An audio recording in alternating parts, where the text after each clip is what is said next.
Hello and welcome. In today's episode, I'm going to share Fae encounters. These stories include a boy who saw something strange in the garden, a man who sees tiny figures in and around his home, and a man who had items go missing around his house. But first, we start with a story from a woman who was followed by an unseen entity. Before we get started, I just want to say that a lot of people turn to posting their stories online because they feel like they can't tell anyone and would be seen as crazy if they did. Most people who experience these beings are traumatized and feel the need to unburden themselves, or just have someone who will believe them listen to their story.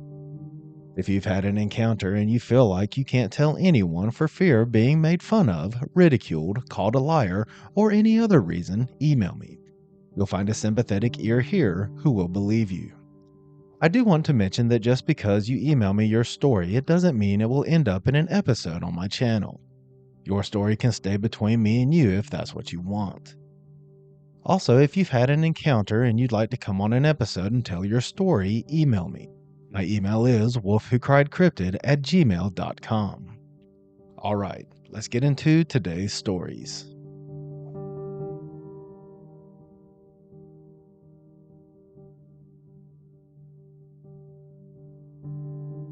The first story of this episode comes to us from a user who felt like she was being followed to her car one night outside of work, only to turn back to see that no one was there. The original poster used to work evenings on the grounds of a hospital in a place she describes as a Ronald McDonald House for adults who stayed during treatment. Her shift usually started late in the day and stretched into the night. The building where she worked sat near a patch of woods with walking trails curling around the edge. Once the overhead lights were dimmed, only the desk lamp glowed, and the place took on an uncanny stillness. As long as she checked patients in and out and kept up with the phone, she was free to read at the front desk. Admitting that she was drawn to strange and spiritual topics, though she balanced curiosity with a healthy dose of skepticism. The night of her encounter, she'd been deep into stories about the Fae, those elusive beings from folklore, and reading up on how to awaken her third eye. She'd had unsettling experiences before and considered herself sensitive to energies others might miss. As her shift neared its end, she began gathering her things. The halls were empty, and she stepped through the automatic doors into the night air alone. But as she walked toward her car, a sudden, unmistakable sensation gripped her. Someone was behind her. The hairs on the back of her neck stood up, and she turned sharply once she reached her car, but no one was there. Then, from the bushes nearby, she heard a high-pitched giggle. Not human, not explainable. Goosebumps prickled her skin, and she didn't wait to investigate, instead jumping into her car and speeding off with her heart pounding, the laughter echoing in her mind. So many times in stories about many different cryptids, the feeling of being watched is prominent in a lot of them. I've heard the same about the Fae in my short time learning about them. That unmistakable sense of being watched, followed, and even toyed with. She'd been reading about the Fae and about opening up her third eye. Perhaps she'd opened up something else. Maybe she'd brushed up against a threshold she hadn't meant to cross. She didn't claim to understand it, but she knew what it felt like. The electric charge in the air, the goosebumps, the instinct to flee. And she trusted that. Now I will say that this could have been a mimic. But being that she didn't see anything, I can't say for certain though. But given that she had been reading about the Fae and trying to open up her third eye, and the description of the giggle, also that it was in fact a giggle, I believe that it could have been the Fae. What do you think about this one? And what do you think she heard giggle that night?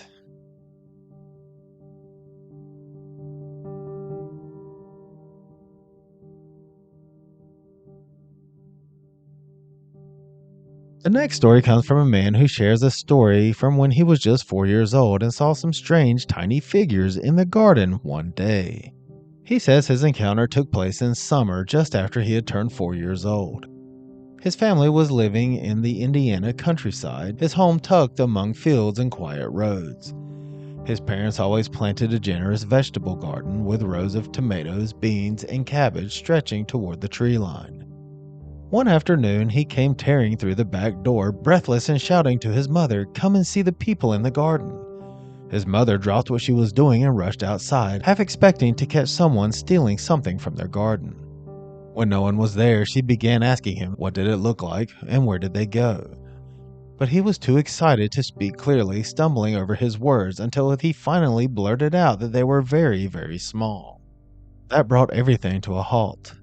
He couldn't describe them in detail, not really, but he remembered there were at least 3 of them and they weren't even as tall as the cabbage leaves.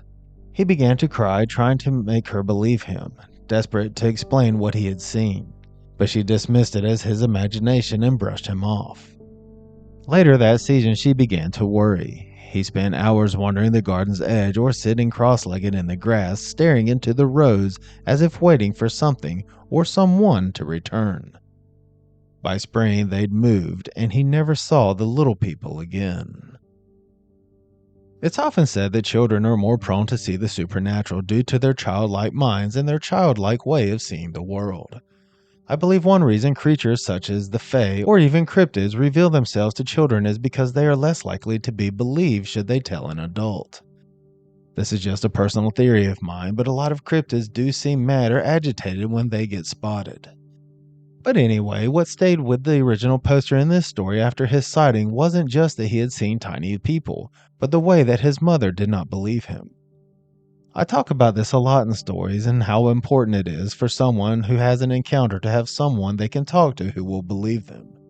The way the original poster says his excitement turned to confusion, then heartbreak, when he tried to explain what he saw to his mother, and he had tried so hard to explain, only to be misunderstood and not to be heard. Fortunately, by the fall, as he says, his mother began to believe as well. I'm glad of that. What do you think about this one? And what would you do if you saw tiny human-like figures in your garden?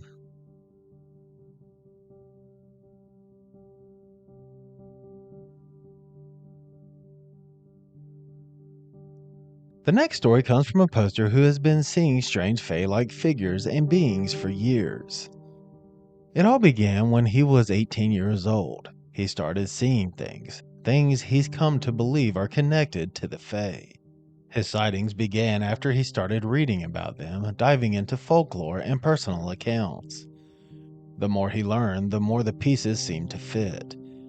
He's not sure why it's happening though. He thinks maybe because they're drawn to him. Or perhaps for reasons he cannot explain that he's able to glimpse through whatever veil they use to stay hidden.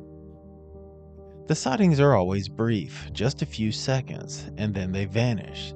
He's not dealing with any mental health issues, and he knows himself well enough to say that he couldn't have imagined these creatures.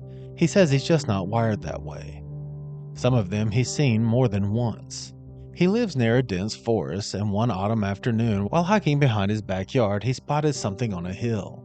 It was small, cloaked in dark fabric with a collar made of fallen leaves. Its head looked like a bird skull. It didn't seem like it meant for him to see it. Once it noticed him, it ran. But what unsettled him the most was that the leaves moved as it ran, even though the air was completely still. No wind, just motion. He went back the next day, curious, but what he saw then was different, larger and more imposing. It felt territorial, like it was warning him. He did not stick around, and he turned back and now avoids that part of the woods. There's another type of fae he sees more often, smaller figures that shuffle through his house somewhere between rodent and human-like in appearance. They're never aggressive, they just seem, according to him, grumpy. He thinks they might be brownies or some kind of domestic spirit. He says it feels like they seem to belong there in a strange way. He's still trying to make sense of it all, but he's not afraid, exactly, just unsure. He's also curious and he wonders what others might think, especially those who've read the old stories or have had strange encounters themselves. I will say that there is something extraordinary about what he's experiencing. Not just the sightings themselves, but the way they seem to brush against the edges of the old stories. Those whispered accounts of beings who live just beyond the veil of perception. The fae he sees, if that's what they are, don't announce themselves. They slip in through silence and shadow, through flickering glimpses and half-remembered dreams. What stands out is his clarity. He's not trying to convince anyone. He's not embellishing. He's simply describing what he sees and what he feels. that mix of awe and unease, the sense that something ancient is watching, testing, maybe even acknowledging him. The creature with the bird skull and the leaf collar really stands out in this story. It's not just strange, it's kind of symbolic, perhaps death in autumn, or disguise and decay maybe. And the way the leaves moved without the wind, that's the kind of detail that's straight out of folklore. It's not about spectacle, it's about subtle observations of the natural order, just enough to make someone take notice. And the house spirits, grumpy, rodent-like but not hostile, feel like echoes of European brownie lore or even Slavic domovoi. They're not malevolent, but they're not tame either. They belong to a world that seems to overlap ours but don't answer to it. He's right to be curious and cautious. These kinds of encounters don't always follow rules, but they do tend to follow attention. The more he notices, the more they might notice him in return. I often talk about how if we ignore cryptids, they usually lose interest and move on. I'm not sure if it's the same with the Fae, but it might be the case with them as well.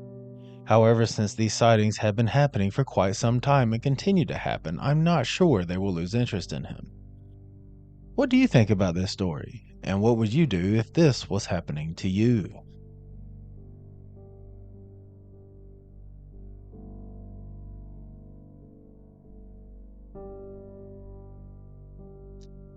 The final story of this episode comes to us from a user who tells the story about things disappearing around his home.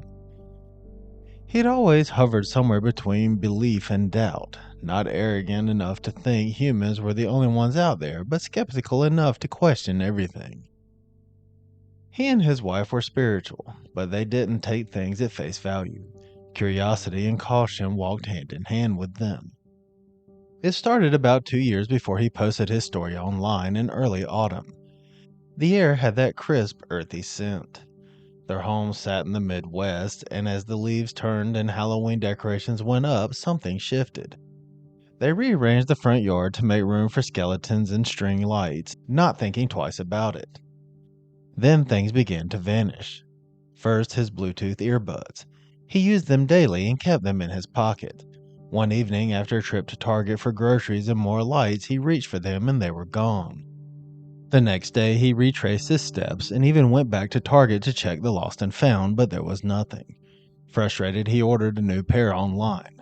2 days later, they arrived, neatly packaged and untouched. Life moved on until the grill pan disappeared. They were planning Korean barbecue for dinner at home, and he went to retrieve the tabletop grill from the dreaded corner cabinet. That cabinet was a graveyard for forgotten appliances, buried in cobwebs and shadows. He searched for the grill pan, and his wife searched for it too, but they found nothing. His wife even crawled halfway into the cabinet with a flashlight, but there was still no grill pan. 2 items missing back to back.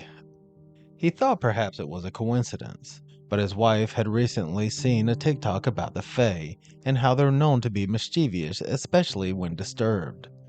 She had even made some offerings to them before for the garden. So he did some digging. Turns out, shifting things in the yard could disrupt their space, and they don't take kindly to that. So he stepped outside, stood on the lawn, and spoke out loud, apologizing. He explained the decorations and left a small offering: honey, bread, and milk. The next night, while he was upstairs finishing work, his child ran in and handed him a pair of earbuds. He said thank you, not thinking much of it, until he saw the new set of earbuds he had just purchased on the desk where he was sitting. The earbuds handed to him by his child were the ones he had lost. He rushed downstairs and asked where his child had found them, and come to find out they had been right there on the coffee table. But he had searched that very table thoroughly the night they had vanished. Later, while his wife soaked in the tub and he prepared dinner, he decided to check the corner cabinet again. He twisted himself into the cramped space, flashlight in hand, and there it was. The grill pan, sitting right where it hadn't been the day before. He couldn't explain it, and neither could his wife. But he had apologized and made an offering, and somehow the missing things had returned. He doesn't claim to understand it, but he knows this: just because something defies explanation doesn't mean it isn't real. There's something quietly captivating and unsettling about what happened to the original poster in this story. not because it was dramatic, but because it was so ordinary. Earbuds and a grill pan, everyday objects vanishing and reappearing like whispers in a house that's listening. That's the kind of mischievous folklore that has always been attributed to the Fae. Not grand gestures, but small, intimate disruptions. The kind that make you question your memory, your logic, or even sometimes your sanity. What's striking is how the timing aligns, not just the seasonal shift into autumn when the veil between the worlds is said to be thin, but with the rearranging of the yard. Folklore across cultures warns against disturbing liminal spaces, fairy rings, old trees, garden corners. To move things without permission is to invite attention, and attention from the Fae is rarely casual. His response, though, humble, respectful, and sincere, is what makes the story even more captivating. He didn't demand answers. He offered an apology and an offering. He treated the unseen with dignity, and in return the objects came back. Not with fanfare, but with quiet precision, as if to say, message received. I will say that gifting with beings such as this can be entering into an unspoken agreement with them that doesn't always end up happily for those involved. This is especially true in cryptid encounters. These creatures can't fully be trusted, so if I were him, I would be careful with that. It's easy to dismiss these things, but harder to ignore the feeling they leave behind, that maybe the world is layered and sometimes those layers brush up against each other.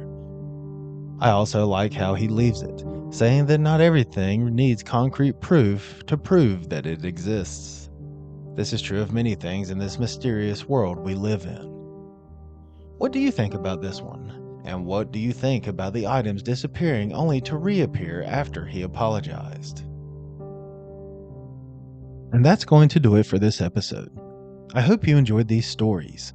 If you'd like to hear more stories like these and other types of cryptids, make sure to subscribe to the channel. If you want to send me your story, I'd love to read it. My email is wolfwhocriedcryptid@gmail.com. I will also put my email in the description below. With your permission, I may want to use your story in an episode. Even if you'd prefer I didn't share your story on my channel and just want someone to listen, email me. We can privately talk about your encounter. Also, if you'd like to come on an episode and tell your own story, email me. Please remember to keep it civil in the comments section. No one deserves to be ridiculed whether they believe or not. Thank you for listening. I'll catch you at the next episode.